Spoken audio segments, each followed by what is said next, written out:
পায়রাগুলো ছোটন বেঁধেছে, আমাকে বিয়ে করতে তোমাকে কে বলেছে? ওই দেখা যায় তাল গাছ, ওই আমাদের গা। বউ আমারে ভালো মন্দ খাইতে দেয় না। নীল নবগণে আসার গগনে তিল ঠাই আর নাই রে, তোমার মতো বজ্জাত স্বামী আমি আর দেখি নাই রে।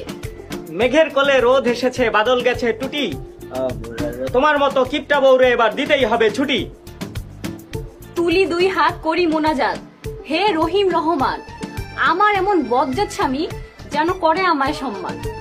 আয় ছেলেরা আয় মেয়েরা ফুল তুলিতে যাই, এমন বউ বিয়া করছি খালি কয় নাই নাই আর নাই। ছিপখান তিনদার বাই তিন মাল্লা, কি আছে কপালে জানে শুধু আল্লাহ। ভোর হলো দৌড় খোলো খুকুমনি ওঠরে, ভালো যদি নাই লাগে বাপের বাড়ি ছোট রে। আগডুম বাগডুম ঘোড়াডুম সাজে, আগে বুঝি নাই তুমি এত বাজে। আয় বৃষ্টি ঝেপে ধান দিব